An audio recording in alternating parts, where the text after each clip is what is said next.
வணக்கம். Adventures media வழங்கும் முதலீடு பணமனலாம் வாங்க. இன்றைய நிகழ்ச்சிக்கு நம்ம அரங்கத்திற்கு வந்திருப்பவர் திரு கதிர் சோலையப்பன் அவர்கள். கமாடிட்டி சந்தையில் இருக்கக்கூடிய ஏற்றம் இறக்கங்கள் குறித்து உங்களுடைய கேள்விகளுக்கும் சந்தேகங்களுக்கும் பதிலளிக்க இருக்கிறார். நேர்களை நீங்கள் செய்ய வேண்டியவை டிவி ஸ்கிரீன்ல பிளாஷ் ஆகிட்டு இந்த நம்பருக்கு டயல் செய்து உங்கள் கேள்விகளை பதிவு செய்யலாம். வாங்க நிகழ்ச்சிக்கு போகலாம். வணக்கம் சார். வணக்கம். கடந்த வாரம் கமாடிட்டி சந்தையின் போக்கு எப்படி இருந்தது சார்? அதாவது பொதுவாகவே என்ன சொன்னாங்க, பெரிய அளவில் வல்லுநர்கள் என்று கூறப்படுபவர்கள் எல்லாம் சந்தைகள் இறங்கும், தங்கம் வள்ளி எல்லாம் பெரிய அளவில் இறங்கும் என்று சொன்னாங்க.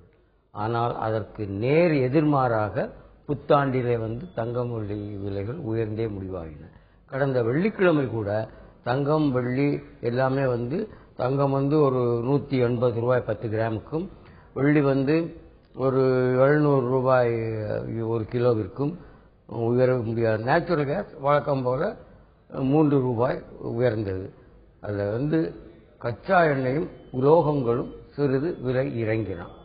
அதுதான் சென்ற வார இறுதி நிலவரம். இன்று எப்படி சந்தை இருக்கும் என்று கேட்டால் கூட, இன்று பங்கு சந்தைகள் சற்று இறங்குமுகமாகலாம். பங்கு சந்தைகள் இறங்குமுகமாகும் பொழுது வெளிநாட்டு மூலதனம் இந்தியாவிற்குள் வருவது குறைகிறது என்று பொருள். அந்த அடிப்படை ஒன்று. இரண்டாவதாக, கடந்த 4 மாதங்களில் இல்லாத அளவிற்கு அமெரிக்க டாலர் வலுப்பட்டிருக்கின்றது. அதாவது இன்று காலையில் 80.86 டாலர் குறியீடு உள்ளது. ஆக அந்த அடிப்படையில் நீங்கள் பார்க்கும் பொழுது இந்திய ரூபாய் இன்றும் மதிப்பு சரிவதற்கான வாய்ப்பே உண்டு. 15 முதல் 20 காசுகள் ரூபாயின் மதிப்பு இன்று சரியலாம். ஆக இந்த ரூபாயின் மதிப்பு சரியும் போது நாம் டாலருக்கு நிகராக கொடுக்க வேண்டிய ரூபாயின் அளவு கூடுகின்றது. அதனால டாலர் கணக்கில் குறிக்கப்பட்டிருக்கின்ற பொருட்களின் விலைகள் எல்லாம் இந்தியாவில் உயர்ந்தே ஆகும். அந்த அடிப்படையில் பார்க்கும் பொழுது இன்றும் தங்கம் வெள்ளி விலைகள் உயரவும், கச்சா எண்ணெய் விலை சிறிதளவு குறையவும், நேச்சுரல் கேஸ் இயற்கை எரிவாயு உயரும் வாய்ப்புண்டு. மெட்டல்களை பொறுத்தவரை இரண்டும் கட்டான நிலையை நீடிக்கலாம். ஏனென்றால் சீனாவினுடைய சர்வீசஸ் இண்டஸ்ட்ரியினுடைய இது கடந்த 4 மாதங்களில் இல்லாத அளவுக்கு குறைவாக இருந்திருக்கின்றது. அந்த அடிப்படையில் பார்க்கும் பொழுது, ஆனால் ரூபாயின் மதிப்பு காரணமாக பெரிய அளவில் இறக்கம் இல்லாமல் சிறிது ஏற்றம் கூட ஏற்படலாம். இதுதான் இந்த நிலைமை. கச்சா எண்ணெய் இறங்குவதற்கான வாய்ப்பு உண்டு. பொதுவாக இந்த வாரத்தின் சந்தையின் போக்கு எப்படி சார் இருக்கும்? பொதுவாக சந்தையின் போக்கு இன்று வாரம் கொஞ்சம் சுறுசுறுப்பாகவே இருப்பதற்கான வாய்ப்பு இருக்கின்றது. சார், ஃபர்ஸ்ட் டைம் ட்ரேடிங் பண்ண நினைக்கிறவங்க என்ன மாதிரி விஷயங்கள், என்ன மாதிரி நுணுக்கங்களை ஃபாலோ பண்ணணும் சார்? முதலில் வாணிபம் செய்ய வருபவர்கள் தங்களுக்கு என்று ஒரு பயிற்சியை எடுத்துக்கொண்டார்கள் என்றால் நல்லது. பயிற்சி என்பது பிராக்டிக்கலா செஞ்சுதான் பயிற்சி பெற வேண்டும் என்பதில்லை. தியரட்டிக்கலாகவும் எங்களது தலைமை அலுவலகம் 76 கோடம்பாக்கம் நெடுஞ்சாலை நுங்கம்பாக்கம் அலுவலர் கோட்டத்தில் ஆகிய உள்ளது.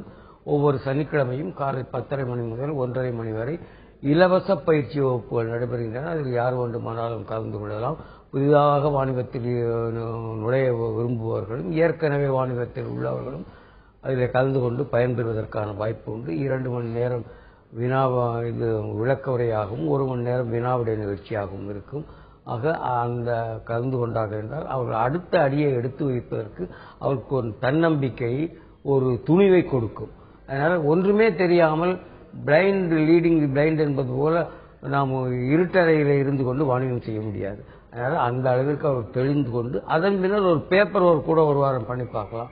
அதாவது அவங்க ஆக்சுவலா இறங்காமலே கூட அதன் பின்னர் அவர்கள் வாணிபத்தில் இறங்குவார்கள். ஆனால் நிச்சயமாக வெற்றி உண்டு. அவர் வாணிபத்தில் இறங்கும் பொழுது புதியவர்களுக்கு நான் பலமுறை சொன்ன அறிவுரைகளை திரும்பவும் சொல்ல விரும்புகின்றேன். ஒன்று அவர்கள் எவ்வளவு முதல் போடுகின்றார்களோ அதில் பாதியை பயன்படுத்தி மீதியை இருப்பிலே வைத்துக் கொள்வார்கள் என்றால் சந்தை அவர்களுக்கு இது எதிராக திரும்பும் பொழுது, அதாவது பொருட்களை வாங்கி வைத்திருக்கும் பொழுது விலை இறங்கினாலோ விற்று வைத்திருக்கும் பொழுது விலை ஏறினாலோ அது அவர்களை காப்பாற்றிக் கொண்டிருக்கும். ஒன்று. இரண்டாவதாக, ஆசைப்படலாம், பேராசைப்படக்கூடாது. மூன்றாவதாக, இந்த டார்கெட் இலக்குகளை குறைவாக வைத்துக் கொள்ள வேண்டும். அதாவது ஸ்டாப் லாஸ் என்று நட்ட குறைப்பை கூடுதலாகவும் லாப இலக்கை குறைவாக வைத்துக் கொண்டு வாணிபம் செய்ய வேண்டும். உணர்ச்சி வசப்பட்டு வாணிபம் செய்யக்கூடாது. இவைகளையெல்லாம் அவர்கள் பின்பற்றினார்கள் என்றால் நிச்சயமாக லாபம் தான் வரும். சார், இன்னும் 7 நாட்கள் பொங்கல் வர இருக்கு சார். மஞ்சளுடைய விலை நிலவரம் எப்படி இருக்கு? அதை பற்றி அதாவது பொதுவாகவே மஞ்சள் சந்தை சற்று இறங்கு முகமாகவே, அதாவது சுணக்கமாகவே இருக்கின்றது. ஏனென்று கேட்டால் சந்தைக்கு வருகின்ற மஞ்சள் எல்லாமே தரக்குறைவான மஞ்சள்கள் தான் வருகின்றன.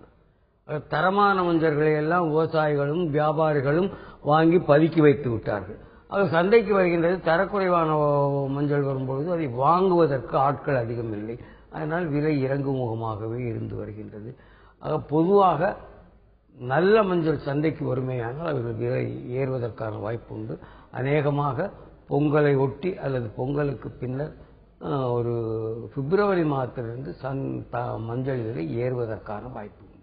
சார், அனைவருக்கும் ஒரு சந்தேகம் இருக்கும். வேளாண் விளைபொருட்களை எடுத்து வாணிபம் செய்தால் லாபம் ஈட்ட முடியுமா என்பது. லாபம் ஈட்ட முடியுமா சார்? அதாவது வேளாண் விளைபொருட்களிலே லாபம் ஈட்ட முடியாது என்பதில்லை. சற்று கவனம் அதிகமாக செலுத்த வேண்டும். அதாவது புல்லியன் என்று சொல்லக்கூடிய தங்கம் வெள்ளி, எனர்ஜி என்று சொல்லக்கூடிய கச்சா எண்ணெய், இயற்கை எரிவாயு, மெட்டல்ஸ் என்று சொல்லக்கூடிய zinc, aluminium, nickel, lead, copper போன்றவைகளில் வாணிபம் செய்வது சற்று எளிதானது. ஏனென்றால் இவைகள் சர்வதேச சந்தையிலே வாணிபம் நடைபெறக்கூடியவை. அதனால அதில் செயற்கையாக விலை ஏற்றங்களை இறக்கங்களை உருவாக்குவது எளிதல்ல. ஆனால் அதே நேரத்தில் இந்த வேளாண் விளைபொருட்கள் எல்லாம் இந்தியாவிலேயே உற்பத்தியாகி இந்தியாவிலேயே விற்பனையாகக்கூடிய பொருட்கள் என்பதனால் ஒரு சிலர் கூட்டாக சேர்ந்து கொண்டு பணம் படைத்தவர்கள் சந்தையின் போக்கை அவர்கள் வசம் இழுப்பதற்கான வாய்ப்பு உண்டு. அப்படிதான் நடக்கிறது என்று சொல்ல முடியாது, அதற்கான வாய்ப்பு இருக்கின்றது. அதனால அந்த பொருட்களிலே வாணிபம் செய்து கூடுதல் கவனம் செலுத்தி வாணிபம் செய்ய வேண்டும். அது தவிர அதனுடைய வாணிப நேரமும் காலை 10 மணி முதல் மாலை 5 மணி வரை தான். அதனால கவனமாக வாணிபம் செய்து அது இன்ட்ராடேயிலேயே பெரும்பகுதி வெளிவந்து விட்டால் அது நன்மை தரக்கூடியதாக அமையும். சார், கடந்த வாரம் வெளியான முக்கிய செய்திகள் ஏதாவது இருக்கா சார்? கடந்த வாரம் என்று சொன்னது சீனாவுடைய சர்வீஸ் இண்டஸ்ட்ரி வெளிவந்தது. இன்று வெளிவரக்கூடிய தகவல்கள் அமெரிக்காவுடைய ஃபேக்டரி அவுட்புட், தொழிற்சாலைகளுடைய இது உற்பத்தி, அது தவிர சர்வீஸ் டேட்டா, சர்வீஸ் இண்டஸ்ட்ரியுடைய டேட்டா இவைகள் வெளிவர உள்ளன. இவைகளுக்கு ஏற்ப சந்தையிலே மாற்றங்கள் ஏற்பட வாய்ப்பு. கடந்த வாரம் வெளியான செய்திகள் பத்தி சொன்னீங்க. இந்த வாரம் ஏதாவது செய்திகள் வெளிவர வாய்ப்பு? அதான் இது ரெண்டும் இன்று வெளிவந்து. கடந்த வாரம் வெளிவந்தது லிபியா மீண்டும் தன்னுடைய எண்ணெய் ஏற்றுமதியை தொடங்கி இருக்கின்றது. அமெரிக்காவிலே எண்ணெய் கையிருப்பு குறைந்திருக்கின்ற போன்ற செய்திகள் தான் வந்தது. ஆனால் வருங்காலத்தில் அமெரிக்காவில் எண்ணெய் உற்பத்தி அதிகரிக்கலாம் என்ற செய்தியும் வந்தது. அவைகள் எல்லாம் கச்சா எண்ணெய்க்கு ஒரு நெகட்டிவான செய்திகள் தான் அதிகமாக இருக்கு. சார், அன்றாடம் சந்தைக்கு உட்பட்ட செய்திகள் வர இருக்கு. அதை பாசிட்டிவா நெகட்டிவா எப்படி எடுத்துக்கிறது சார்? அதாவது ஒவ்வொரு செய்திகள் பல வகைப்படும். சந்தையை பாதிக்க பொதுவாக இந்த பொருட்களின் விலை ஏற்ற இறக்கத்திற்கு அடிப்படை காரணங்கள் 4. ஒன்று சப்ளை என்று சொல்லக்கூடிய உற்பத்தி அல்லது வரத்து, இரண்டாவதாக டிமாண்ட் என்று சொல்லக்கூடிய தேவை, மூன்றாவதாக அமெரிக்க டாலருக்கும் இந்திய ரூபாய்க்கும் உள்ள இணை, நான்காவதாக உள்ளதுதான் மிக மிக முக்கியமானது, திடீரென்று வரக்கூடிய தகவல்கள், இன்ஸ்டன்ட் நியூஸ். இந்த தகவல்கள் பொருளாதார அடிப்படையில் இருக்கலாம், அரசியல் அடிப்படையில் இருக்கலாம், அல்லது ஜியோ பிசிக்கல் என்று சொல்லக்கூடிய அந்தந்த பகுதிகளில் ஏற்படுகின்ற நிகழ்வுகளாக இருக்கலாம். இது தவிர பொருளாதாரம் சம்பந்தப்பட்டதாக இருக்கலாம். இந்த தகவல்கள் எல்லாம் ஒவ்வொரு தகவல்களையும் தனிப்பட்ட முறையிலே பார்த்து அவைகள் நெகட்டிவா பாசிட்டிவா என்று தெரிந்து கொள்ள வேண்டும். உதாரணமாக இன்வென்டரி லெவல் என்று சொல்லக்கூடிய கையிருப்பு நிலவரம் வெளிவருகின்றது. இந்த கையிருப்பு, ஒரு பொருளுடைய கையிருப்பு உயர்ந்திருந்தால் விலை இறங்கும். அதுவே கையிருப்பு குறைந்திருந்தால் விலை கூடும். தொடர்ந்து பேசலாம். ஒரு நேர்ல என்ன இருக்காங்க. வணக்கம் ஐயோ. வணக்கம் மேடம். சொல்லுங்க சார், உங்க கேள்வி என்னன்னு கேளுங்க. வணக்கம் சார்.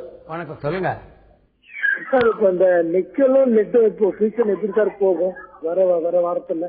நீங்க என்ன பொருள் வாங்கி வச்சிருக்கீங்களா, விற்று வைத்திருக்கின்றீர்களா? நெட்டு நான் வாங்கி வச்சிருக்கேன், நிக்கல வாங்கி வச்சிருக்கேன். 10 நாள் வாங்கி வச்சிருக்கேன். என்ன விலைக்கு வாங்கி இருக்கிறீங்க? நான் நெட்டு வாங்கும்போது 137 வாங்கியிருந்தேன். சரி. நிக்கல் 870 வாங்கியிருந்தேன். சரி, பரவாயில்லை.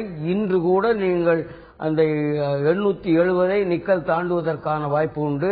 அதே போலவே லெட் 137 என்று இன்று கூட வருவதற்கான வாய்ப்பு இருக்கின்றது. ஏனென்றால் ரூபாயின் மதிப்பு இன்று சரிவடையும். ஆக அந்த சரிவினை எதிர்கொண்டீர்கள் என்றால், அப்படி இல்லை என்றாலும் இந்த வாரத்திற்குள் நீங்கள் ஒரு 2-3 நாட்களுக்குள் உங்களுடைய விலை வந்துவிடும். போதுமான அளவு நீங்கள் மார்ஜின் மணி மட்டும் விளிம்பு தொகை மட்டும் வைத்துக் கொள்ளுங்கள். நிச்சயமாக லாபத்துடன் வெளிவருவதற்கான வாய்ப்பு அதிகமாகவே இருக்கின்றது. இன்று அமெரிக்காவில் வெளிவரும் ஃபேக்டரி அவுட்புட் மற்றும் சர்வீசஸ் டேட்டா பாசிட்டிவாக இருக்கும் என்று காலையில் வந்த தகவல்கள் தெரிவிக்கின்றன. அவைகள் பாசிட்டிவாக இருந்தால் மெட்டல்கள் ஏறுவதற்கான வாய்ப்பு உண்டு. ஆக அது தவிர ரூபாயின் மதிப்பும் சரிவதற்கான வாய்ப்பு உண்டு. ஆனால் விலை ஏறும். நீங்கள் வைத்திருங்கள். நிச்சயமானால் விளிம்பு தொகை கையில வைத்திருங்கள். 2 நாட்களில் நீங்கள் லாபத்துடன் வெளிவரலாம். சார், அந்த நேயர் வரதுக்கு முன்னாடி கேட்டுட்டு இருந்த பாசிட்டிவ் அண்ட் நெகட்டிவ் நியூஸ் எப்படி பாக்குறது சார்? நம்ம டெய்லி வரக்கூடிய செய்திகள் பல்வேறு செய்திகள், அந்த செய்திகளுக்கு ஏற்ப நான் சொன்னேன், செய்திகளை 5 வகையாக தரம் பிரித்து சொன்னேன். அந்த ஒவ்வொரு செய்தியும் எப்படி அதனுடைய பாசிட்டிவா இப்பொழுது சீனாவிலே தொழில் உற்பத்தி அதிகரித்திருக்கின்றது என்றால் உலகிலேயே அதிகமாக மெட்டல்ஸ்களை பயன்படுத்தக்கூடிய நாடு, மூலப்பொருளை பயன்படுத்தக்கூடிய நாடு சீனா.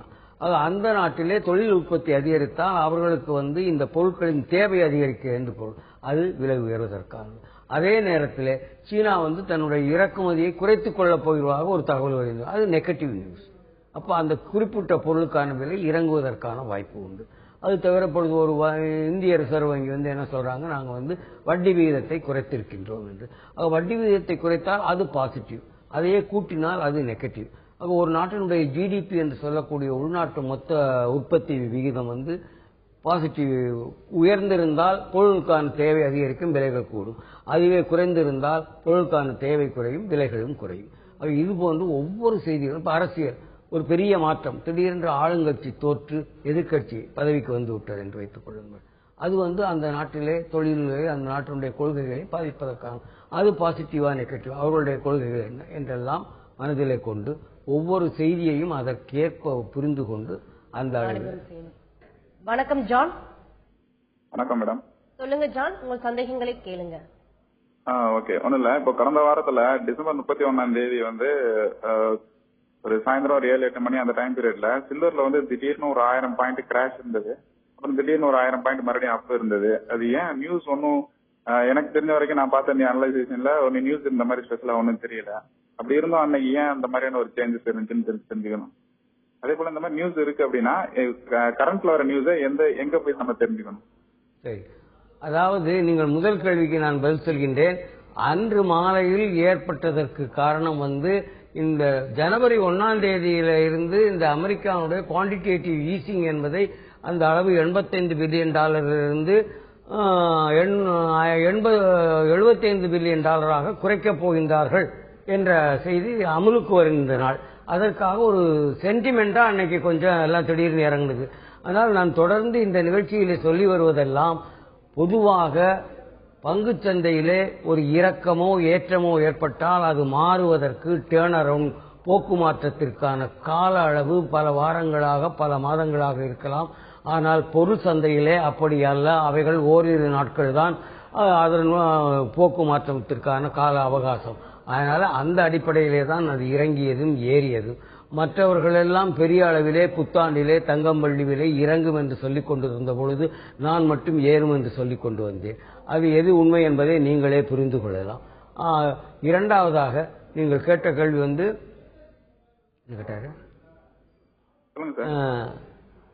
இரண்டாவதாக நீங்க என்ன கேட்டீங்கன்னா, இந்த ரூபாய் மதிப்பை பற்றி இல்லை, எந்த செய்திகளை எங்கிருந்து தெரிந்து கொள்வது என்பது.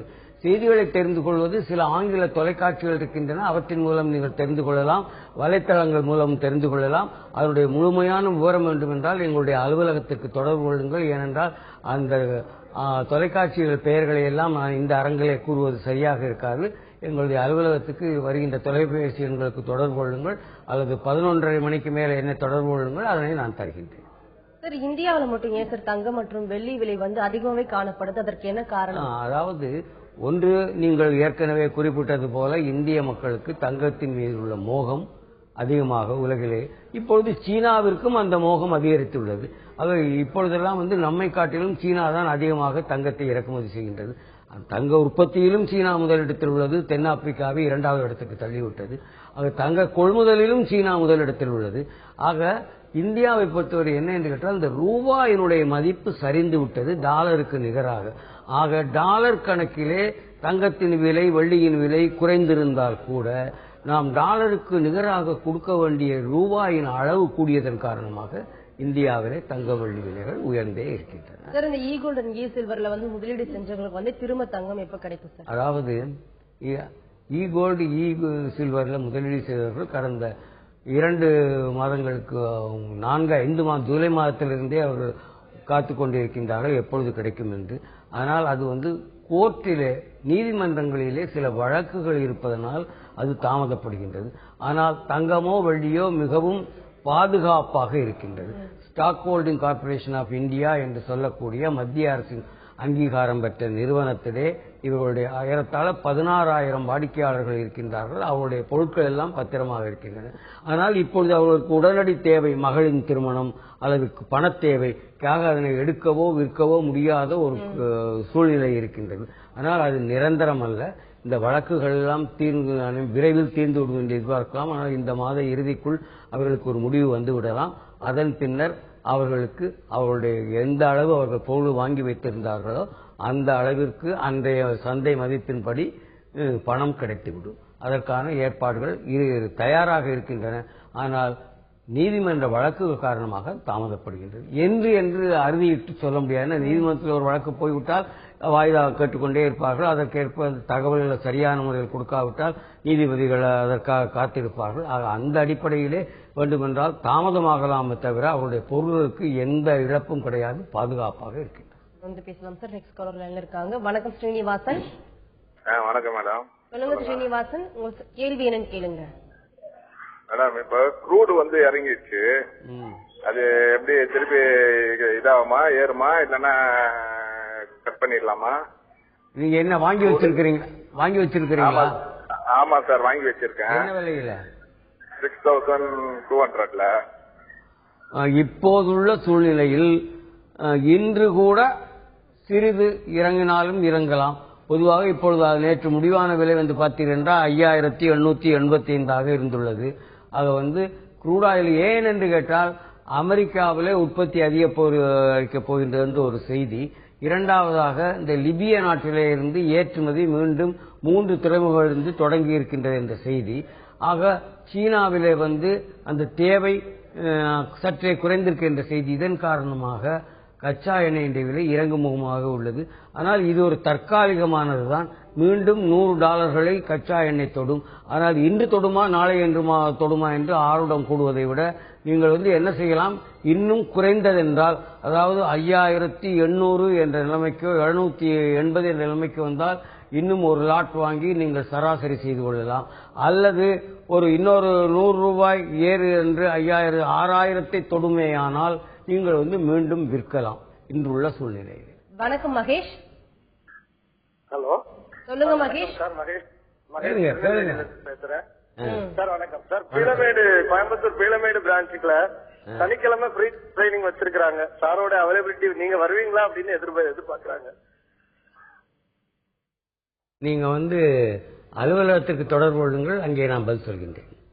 சார், கமாடிட்டி வாணிபத்துல வந்து என்ன மாதிரியான டூல்ஸ் வந்து யூஸ் பண்ணலாம், பயன்படுத்தலாம் சார்?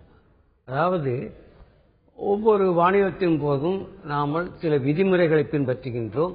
அதே போல சில கருவிகள் என்று சொன்னால் ஏதோ கடப்பாறை, அருவாள், சைக்கிள் செயின் என்பது அல்ல. இங்கே வந்து நாம் பயன்படுத்தக்கூடியது வந்து ஸ்டாப் லாஸ் என்று சொல்லக்கூடியது. ஸ்டாப் லாஸ் என்றால் எல்லோரும் தவறாக புரிந்து கொண்டிருக்கின்றார்கள், நட்ட தடுப்பு என்று. வருகின்ற நட்டத்தை தடுக்கவே முடியாது. ஸ்டாப் லாஸ் என்பதற்கு சரியான பொருள் வந்து நட்ட குறைப்பு. அதிகமாக நட்டம் ஏற்படுவதிலிருந்து விடுபட்டு நட்டத்தை குறைத்துக் கொள்வதற்கான வாய்ப்பு தான். ஆனால் இதனை தெளிவுபடுத்துவதற்கு பலரும் சரியாக சொல்வதில்லை. என்ன சொல்கின்றார்கள் என்று கேட்டால் வந்து ஸ்டாப் லாஸ் என்பதை பற்றி சொல்லும் பொழுது எந்த அளவு என்பதை அவர்கள் சொல்வதில்லை. அதனால ஸ்டாப் லாஸை அதிகமாக வைத்துக் கொள்ள வேண்டும் என்றால், ஸ்டாப் லாஸ் அதிகமாக இருந்தால்தான் இந்த சாதாரணமாக இப்ப காப்பர் என்று எடுத்துக்கொண்டால் $470 ஒரு கிலோ விலை இருக்கின்றது. அது 470 ஏதேனும் திடீரென்று செய்து வருகிறது என்றால் தான் பெரிய அளவில் இறக்கம் இருக்கும். சாதாரணமாக இறக்கம் என்பது $3 $4 ஏற்றம் என்பது அந்த அளவில் தான் இருக்கும். ஆக இவர்கள் வந்து $2 $3 ஸ்டாப் லாஸ் என்று வைத்துக் கொண்டார்கள் என்றால் நிச்சயமாக பணத்தை இழந்து விடுவார்கள். அப்படி இல்லாமல் $10 என்று வைத்துக் கொள்வோம். 3% ஸ்டாப் லாஸ் வைத்துக் கொண்டார்கள் என்றால் அது பெரும்பாலும் டச் ஆவதில்லை. இந்த 2 நாள் ஒரு நாள் அது 2-3 ரூபாய் இறங்கினால் கூட 3வது நாள் 4வது நாள் அது வந்து அவர் கை கொடுக்கும். அது தவிர 2000-3000 ரூபாய் தான் அவர்களால் நட்டத்தை தாங்க முடியும் என்றால் அவர்கள் இந்த வாணிபத்தில் ஈடுபடக்கூடாது. ஒன்று. அடுத்தது வந்து அடுத்த கருவி வந்து டார்கெட் என்பதாகும். டார்கெட் என்பது இலக்கு, லாப இலக்கு. லாப இலக்கை குறைவாக வைத்துக் கொள்ள வேண்டும். அதாவது ஆசைப்படலாம், பேராசைப்படலாம். அது லாப இலக்கை 6% என்று வைத்துக் கொள்ளலாம். அப்பொழுது அதனால higher the stop loss and lower the target. நட்ட குறைப்பை கூடுதலாகவும் லாப இலக்கை குறைவாக வைத்துக் கொண்டால் இந்த வாணிபத்திலே வெற்றி பெறலாம். சார், ஆன்லைன் ட்ரேடிங்ல இருக்கக்கூடிய ரிஸ்க் ஃபேக்டர்ஸ் என்னென்ன விஷயங்கள் இருக்கு சார் ஆன்லைன் ட்ரேடிங்ல? ஆன்லைன் ட்ரேடிங்ல மட்டும் ரிஸ்க் இல்லை, எந்த வாணிபத்திலும் ரிஸ்க். உலகத்திலே வந்து ரிஸ்க் இல்லாத வாணிபமே கிடையாது. அதாவது 109 ஆண்டுகள் பழமையான நிறுவனம் டாடா ஸ்டீல். அந்த நிறுவனமே 31/12/2011 இப்பொழுது 30/6/2013 ஆண்டுகளில் எல்லாம் பல ஆயிரம் கோடி ரூபாய் நட்டத்தை சந்தித்தது. அதனால வந்து நட்டம் என்பது அந்தந்த சூழ்நிலைக்கு ஏற்ப ஏற்படுவதாகும். ஆனால் நட்டமே வராத வாணிபம், இதிலும் நட்டமும் வரும், லாபமும் வரும். நட்டமா லாபமா என்பதை தீர்மானிப்பது நம் மனம் தானே தவிர சந்தை அல்ல. நமக்கு எதிரி நாம் தான், நம்முடைய மனம்தான். ஆக மனக்குதிரையை தட்டிவிட்டால் பணமும் பறக்கும், மனமும் பறக்கும். ஆக மனக்குதிரையை அடக்கி வாசித்தால் பணமும் பாதுகாப்பாக இருக்கும், மனமும் பாதுகாப்பாக இருக்கும். Thank you sir. இவ்வளவு நேரம் கமாடிட்டி வாணிபத்தில் இருக்கக்கூடிய ஏற்றம் இறக்கங்கள் குறித்து நிறைய விஷயங்கள் பகிர்ந்துக்கிட்டீங்க. நேர்கள் கிட்ட ஒவ்வொரு கேள்விக்கும் ரொம்ப பொறுமையா பதிலளிச்சீங்க சார். நன்றி. நன்றி, வணக்கம். இன்றைய அட்வென்ச்சர் இந்தியா வழங்கும் முதலீடு பணமனலாம் வாங்க நிகழ்ச்சிக்கு நம்ம அரங்கத்திற்கு வந்திருப்பவர் கதிர் சோலையப்பன் அவர்கள். கமாடிட்டி வாணிபத்தில் இருக்கக்கூடிய ஏற்றம் இறக்கங்கள் குறித்து அவர்கள் சொன்ன பலவிதமான தகவல்கள் உங்களுக்கு ரொம்பவே பயனுள்ளதா அமைஞ்சிருக்கும். மீண்டும் சந்திப்போம். வணக்கம்.